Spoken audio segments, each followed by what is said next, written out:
that hardly 2 years down the line, I will have the difficult task of having to move the impeachment motion against him after listening to this case brought to this House by the National Assembly, in the case titled the National Assembly versus His Excellency Rigathi Gachagua. And the last 2 days, Mr. Speaker, together with other Kenyans, we have watched with lots of bewilderment, hard to believe pronouncements, and difficulty, Mr. Speaker, to believe that here is where we find ourselves as a nation.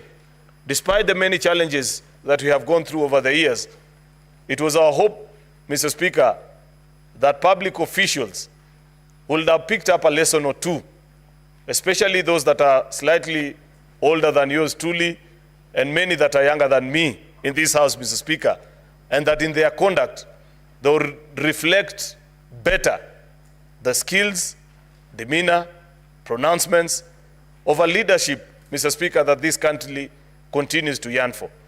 Unfortunately, Mr. Speaker, listening to the case that has been brought to us by the National Assembly, I have reason to believe, beyond any doubt in my mind, Mr. Speaker, that they have justified the case that they have brought before us and have been able to ably demonstrate to us and to the country, Mr. Speaker, that there is no other cure by design of our Constitution to the challenges, either political or legal or otherwise, that are being faced, Mr. Speaker, by the workings and the working relationship between the President and his deputy, other than by way of impeachment. And the National Assembly has moved this House, Mr. Speaker, on 11 charges, blow by blow, with citations and examples in broad daylight, Mr. Speaker, showing and mapping, Mr. Speaker, that each charge, how it has been committed, Mr. Speaker, and how it violates either the Constitution or various laws of the Republic of Kenya. And therefore, Mr. Speaker, we are left with very minimal options. I have observed before this House, Mr. Speaker, that the Deputy President is personally known to me. I consider him a friend. I have had the opportunity to interact with him, learn a lot from him, Mr. Speaker, listen to his wise counsel sometimes. But this evening, Mr. Speaker, duty calls. And when duty calls, Mr. Speaker, there is very little that we can do. I am afraid, Mr. Speaker, that as legislators, as servants of the people, we have to listen to what the people are telling us. Mr. Speaker, we must appreciate that in 2010, when Kenyans went to the polls and brought about change via the new constitution, it was a call for us to have a better republic than had been observed previously since 1963. And there are various high ideals, higher demands that have been placed in all of us that are in leadership.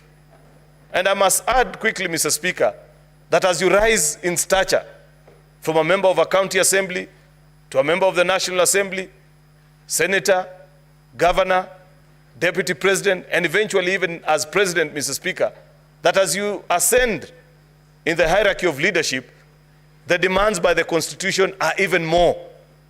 Number one, because you occupy greater public space, you represent more people. When you speak, Mr. Speaker, you say things that can affect either positively or otherwise the lives of millions of citizens.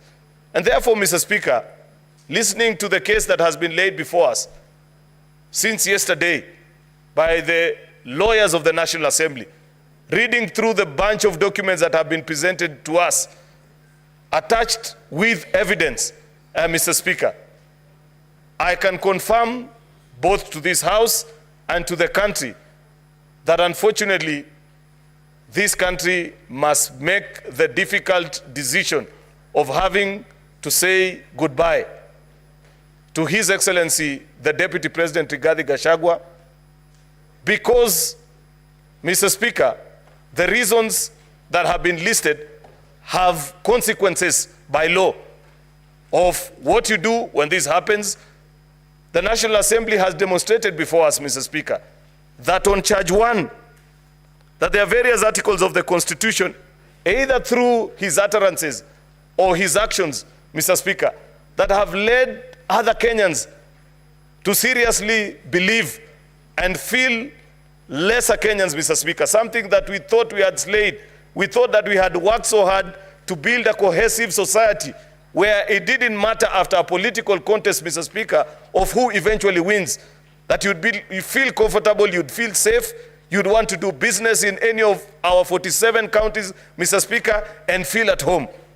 Unfortunately, Mr. Speaker, listening to the utterances, reading through the response, Mr. Speaker, and the pleadings by his lawyers, and the pleadings and the admission, Mr. Speaker, by his own affidavit, Mr. Speaker, that either my good friend, the Deputy President, doesn't appreciate the higher calling that the office he occupies demands of him, or he has completely refused, Mr. Speaker, to accept the dictates of our Constitution. And when